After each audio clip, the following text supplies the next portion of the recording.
one of the big areas recently, obviously, in informing the debate has been whether or not we go for a global regime, or we have a sort of a regime that's divided between Europe and the US. I'm Richard, going to go back to you again, because I know again you favoured a global regime. Could you perhaps put forth your case and we'll go from there?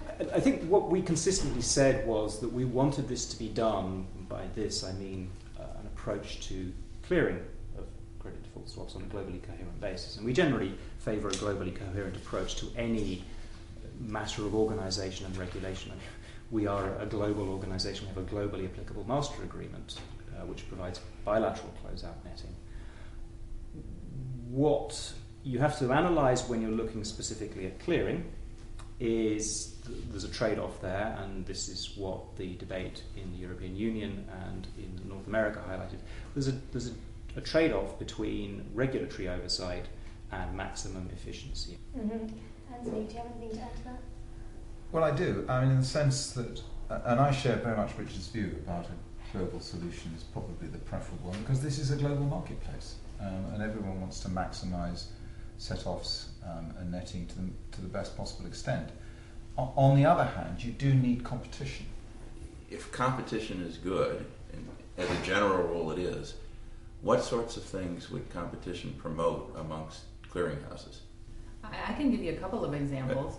I think one of the things that competition entering into the arena of providing services for clearing has done has been to expand the product set that's going to be covered by a clearing service sooner than a broader product set would have been included in the service had there only been one provider.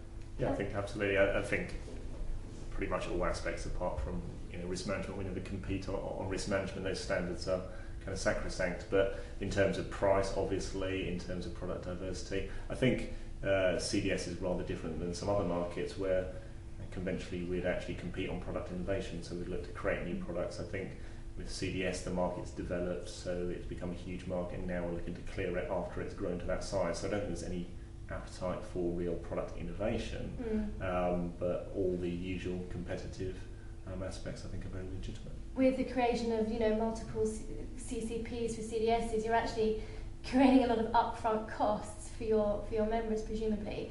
And to that respect, do you think that is putting some of the dealers off? I think the key point is, as Richard said, it isn't the more the merrier. There's only a certain number of clearinghouses the market can sensibly support, but one is not the optimal number either. So I think there's a balance to be struck there, and then you have the political considerations, the regulatory considerations, and also just the general competitive landscape. So I think everyone expects we'll end up with more than one. It may not be many more than one. And if there are two, I'm not disagreeing. Yeah.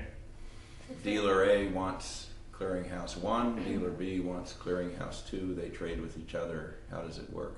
People clearly have to choose a venue for their transactions. So are you suggesting that then ultimately it will be one? In other words, unless the clearinghouses themselves link, so there's actual free choice in clearing, dealer A and dealer B, if they must clear their trades and don't use the same clearinghouse, can't trade with each other. But there's a big argument about the achievability of interoperability. Sorry about that. Yeah. But there is, and we've seen that with the Clearing and Settlement Code for cash equities, where a lot of the deliverables have sat around transparency, sat around openness about services, accounting, but when it comes to interoperability, it's been a lot more difficult to achieve. Clearly some have done that. I mean, the stock exchange has done that, there are others who've done it, but not many.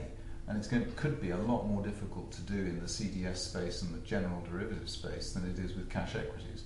Mm-hmm. No, I would agree with that, and I think there's a large amount of operational complexity in forming links between clearinghouses, and I mean, we're a big proponent of appropriate links between clearinghouses. We have probably 5 of them active at this point in various shapes and forms, and some have been active for 25 years.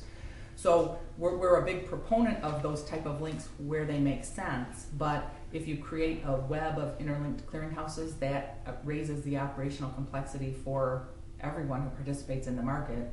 And I think it also creates an interlinking set of credit exposures between clearinghouses. One of the kind of base elements of a clearinghouse is that the risk management is based around the fact that you're running a flat book and you don't have market exposure. And if one side of a trade clears at one place and one side of a trade clears at another place, every clearinghouse has either market exposure or they have credit exposure to each other. And that is, that doesn't come for free. I guess I would take issue with one of your statements and not with the other. I think in terms of operational complexity, I would submit a lot of detail to go through that there would be no significant operational complexity for linked clearinghouses for credit default swaps, because we already have. If you truly are clearing the OTC credit default swap, in other words, the same instrument that's being cleared at any other clearinghouse, it's the one that's traded over the counter under the ISDA definitions, we already have a central infrastructure for processing it that could be available for all CCPs to use. I do agree that when you have linked central counterparties, you're taking on central counterparty A is taking on central counterparty B's credit risk, and you have to have enough confidence in the risk management processes and procedures of central counterparty B in order to do that. And that's always proved that's always proves a difficulty in linked clearing. But I think that's really the central issue and not operational. And it raises the cost, though. Overall, the way a central counterparty manages risks is a package of different elements. You can increase your reliance on basic margining and decrease your reliance on the size of your default fund, or you could do it the other way.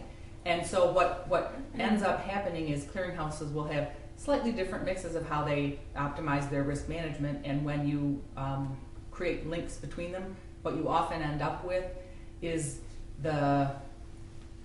choosing all of the most conservative practices across all the clearinghouses that participate, and you lower the benefit. I just think it's absolutely no different from equities. I had this feeling you were going to add something there. I hope it was an addition.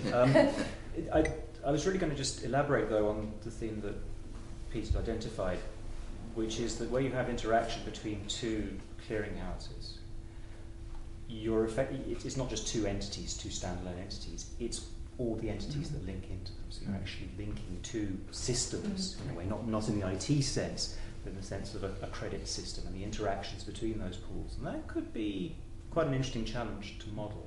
And different insolvency regimes.